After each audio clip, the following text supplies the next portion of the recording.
Good afternoon, folks.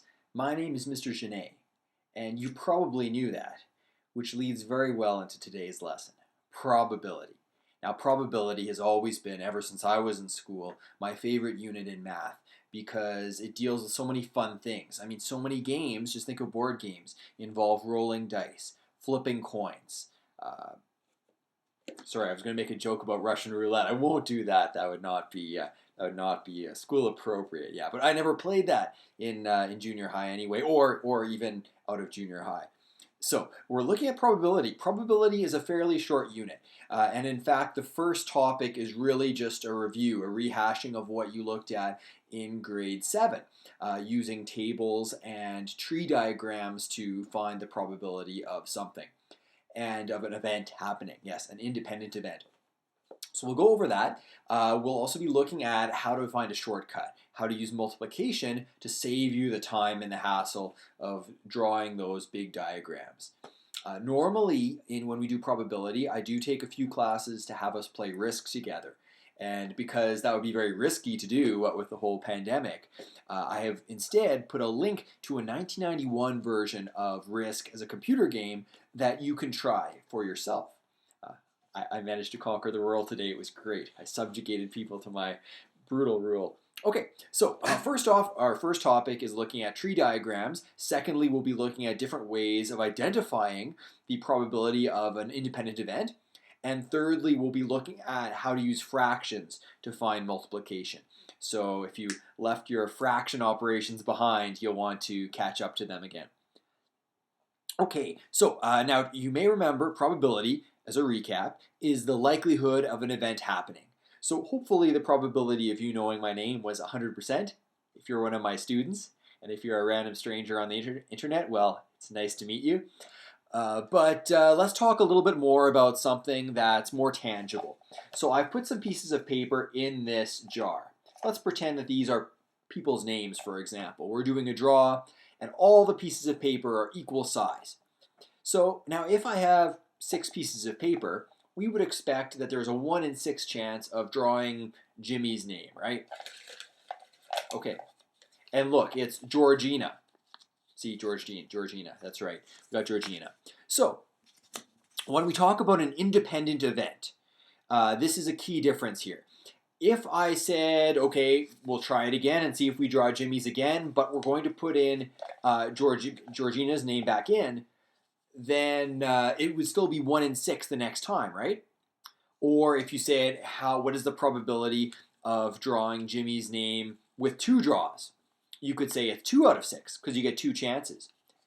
If, however, we remove Georgina's name and leave it out and then try to draw again for Jimmy's name, it is all of a sudden no longer an independent event because our earlier event, our earlier outcome affected the probability of our second outcome. So that's why in probability, at least in junior high, we are looking at independent events. One where a previous outcome has no impact on the current outcome. So that's just what we mean by independent events. So we'll be looking at tree and tree diagrams and tables for doing this, and you're hopefully familiar with them.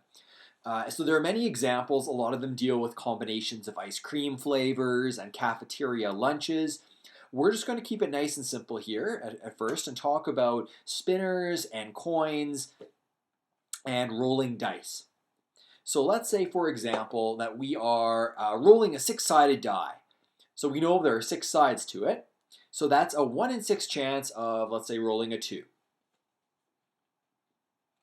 So I'm going to start with a table here. So on one side, I'm going to have so we're going to roll a die and flip a coin. On the row going across, I'm going to have our different outcomes for rolling the die. So 1, 2, 3, 4, 5, 6. And then going down, I'm going to have heads and tails for the coin. Okay, here we go. Now you can see it. So, of course, you're going to want to have lines so that the table is easy to fill in. And you're going to see very quickly that these tables have their limitations. And you've probably already thought of why that could be. So in each space in our table, and I could have maybe left a little more room for myself, but I like to live dangerously, we're going to put the combinations of these outcomes. So we have H1, H2, H3, H4, H5, and H6. And now we have tails 1, tails 2, tails 3, Sonic 4, no, sorry. Sonic and Tails like the Hedgehog. That was a video game reference for those of you who didn't catch that. Okay. There we go. Fantastic. So here are all the different outcomes. So we have here our table. So there's something you may remember called a sample space. Now, normally we think of sample spaces as where we go to the grocery store and they have little sausages on toothpicks. That's like the space where you get those. Now, most of those, or if not all of those, are closed now because, we don't want to get COVID from that sausage. But the sample space in math is a little bit different. The sample space is simply a list of all the different outcomes that can occur. So basically, if I just wrote, I'm not going to write this whole thing because that would be tedious.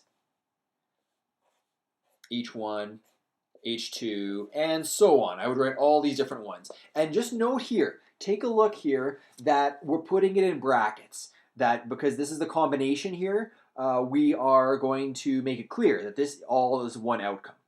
So if we had a third outcome, let's say we flipped a coin again, or if we had a spinner, then that would all still be in that set of brackets.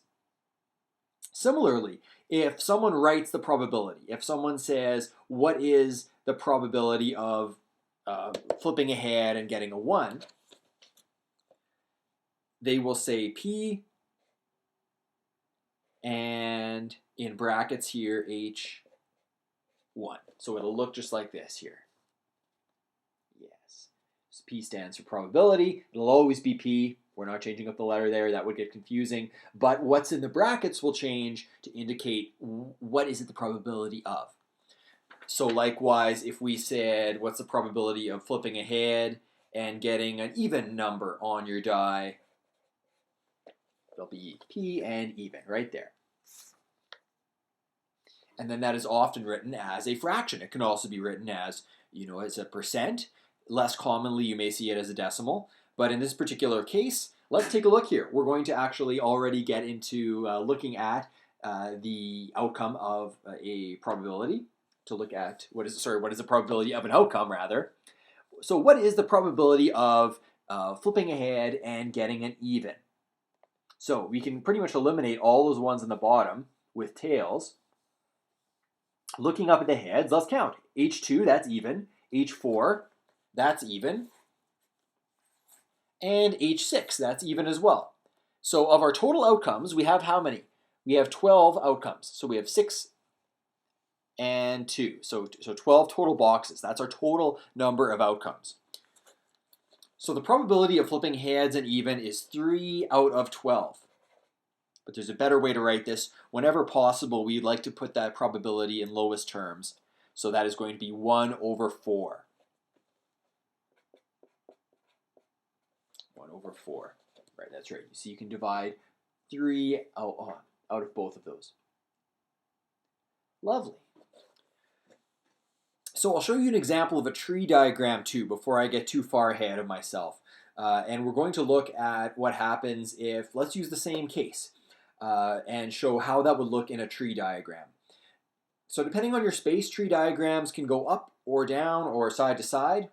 Well, usually they're either going to the right or they're going down. But hey, no one's stopping you from going otherwise as long as it's clear what the different outcomes are. Okay, so let's go with heads or tails first. Let's flip the coin first. And then we have our die. That's what it's called. Yeah, sorry. I didn't mean it that way. No, because the singular of dice is die. Sorry, no. Okay. I'm not threatening you. Maybe that's why some people are so afraid of math. Okay. So I'm not a big fan of tree diagrams. They're very tedious, which is why actually when I teach grade 7, I often just show them, I show them this, but I often tell them you can use multiplication too because it is a lot faster. Okay, so take a look here. So the tree diagram, we now have we have 12 outcomes. So we have all the ones stemming from heads, all the ones stemming from tails, and then flipping. Sorry, I should have written the die up here. So similarly, if you wanted to count how many were heads and how many were even, you would count the end here. So the total outcome is at the end, H1, H2. So you could circle 2, 4, 6 out of 12. So now the advantage of the tree diagram over the table is that while it can really spread out, unlike the table, it gives you the possibility of looking at a third outcome. So let's say we had a spinner. And I'm not going to do this entire tree diagram because, as you'll see, this would be extremely tedious. But let's say the spinner has 4 different outcomes. So it's got different colors. So red, blue, yellow, and fuchsia. Yeah. Okay, see, I could be an art teacher. Okay, so 4 colors. So all of a sudden then our tree is going to be a lot more beautiful. It's going to bloom. But it's also going to get a lot more tedious to draw. So we have red, fuchsia, oh my goodness, blue. By the time you finish doing this in a math test, boom, you finish one question and the time is gone. And you just are left there sighing, wondering what could have been. So see, take a look. From each one of these numbers here, from all 12 of these outcomes we had with 2 independent events, all of a sudden now we have an extra 4 branches coming from each. That's 48 branches, taking an extremely long time. In the process of counting your outcomes, you could easily miss one and make a mistake. It's very tedious. But it does have the advantage, unlike with this table. Let's say if I wanted to use the spinner and put it on a table, you would either need to have a 3-dimensional table, which would require glue or nails or some kind of construction materials, or you would need more than one table. And that just gets very convoluted, which is why the best way of finding probability is multiplication. So let's get a fresh sheet here. We're going to leave that grade 7 stuff in the past, and we're coming to our bright new future of grade 8. Okay, so we're going to use the same examples. We're going to use the spinner with 4 outcomes, the coin with 2, and the die with 6. So a way you can multiply this, if you want to know your total number of outcomes, so we have the coin, die, and spinner. So you have 2, 6, and 4. All you have to do is multiply. And we'll see, we took note that there should be 48 total outcomes, right? If we did that tree diagram, 4 times the 12 would come out to be 48. So 2 times 6 with a coin times the die is 12. There we go, aha. And then we still have the times 4. 12 times 4 is 48. That saved us all that time that we could have wasted on a chart, we could have wasted on a diagram, and now we know it. There are 48 outcomes.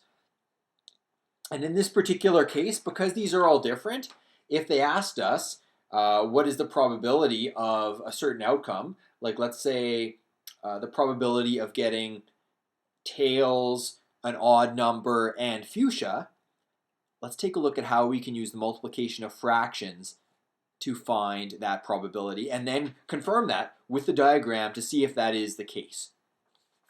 Okay, so our probability of getting tails is 1 over 2, right?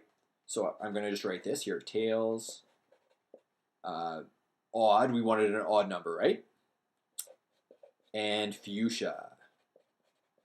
Okay, so we need to find the probability of each of those independent events, and then once we've expressed that as a fraction, we just multiply them by each other. Okay, so 1 over 2 for tails times 1 over 2 for odd as well, because half of the numbers on the dice are odd, so 1, 3, and 5. And then fuchsia was 1 over 4. Okay, so let's multiply this together. So 1 over 2 times 1 over 2 equals So remember, we multiply the top by the top and the bottom by the bottom with fractions. So that becomes 1 over 4. Here we go. It's our lovely whiteboard. Okay, times the 1 over 4 becomes 1 over 16. Okay, so 1 over 16. So now we would expect then, because there were 48 total different outcomes, that there would be 1 over 16 is the lowest common denominator here. If we wanted to expand this so that the bottom one, the denominator, is 48, we would multiply it by 3, correct? Because 16 goes into 48 3 times. So if we're looking at the tree diagram or our chart, well, I guess we can't look at the chart because that only has 2 outcomes. If we're looking at the tree diagram, there should be 3 outcomes that match with this, that are tails, odd, and fuchsia. Okay, so let's confirm that this multiplication of fractions does indeed work. Okay, so it should equal 3 over 48. So we're going to get our old chart back. So we remember with tails, we had, so for our 48 total, we look at 1. Let me just reposition myself here. We have 1, tails and 1, tails and 3, tails and 5. And so for each one of those, we have fuchsia, red. I'm just going to do the letter of the spinner. Fuchsia, red, blue, yellow. And so it's 1, tails, and fuchsia at the end. At the end of the tree diagram, those outcomes we circle are our total at the end. Okay, and then so here for 3, we once again have 3 and fuchsia. We know the other 3 are not part of our total outcome we're looking for. And then we have 5 and fuchsia. Yes, so a total of, without drawing all of these branches, 48 different outcomes. 3 of them are the desirable outcome. They are the favorable outcome. That's the term for whichever one we're looking for. And you see, though, that using multiplication, we were able to take that shortcut. We didn't even have to worry about lowest terms because it already took us there. Okay. So the last thing we'll talk about, though, is just the difference between theoretical and experimental probability. So now with theoretical probability, all of this we've talked about is theoretical because we did not actually do these events. I did not flip a coin, roll a die, or spin a spinner. And experimental probability, that means what would actually happen if you did this. So it could very well be that I flip these coins and roll these dice and spin the spinner, and maybe I actually get this combination of tails, an odd number, and fuchsia half the time. It would be completely unexpected, but possible still. Now, so that could be different, or in all likelihood, it could be quite close to what we predicted. So the theoretical is what we would expect mathematically, and experimental would be if you actually did the experiment. And so, of course, experimental won't always be the same as theoretical, but we would expect, if you did this enough, if you ran this experiment enough, that it would be very close. Like if you were to roll a die, just a 6-sided die, and you rolled it 1,000 times, and you never once got 5, then you would have to think, gosh, is this a loaded die here? Is something going on, some funny business? Maybe you got in trouble with the mobsters in Las Vegas. Anyway, it would be very shocking, right? But of course, if you got one number a little bit more than another, that would be expected, right? That's not all that out of the ordinary. Okay, so that actually concludes our look at probability. So there are many different questions, different real-life scenarios where you use probability, but basically once you've identified it as a fraction, you can then multiply those 2 fractions together to figure out the combinations of different independent events taking place. So you can get to work on that. Make sure that you apply that knowledge with risk, and I will talk to you later. Take care, folks.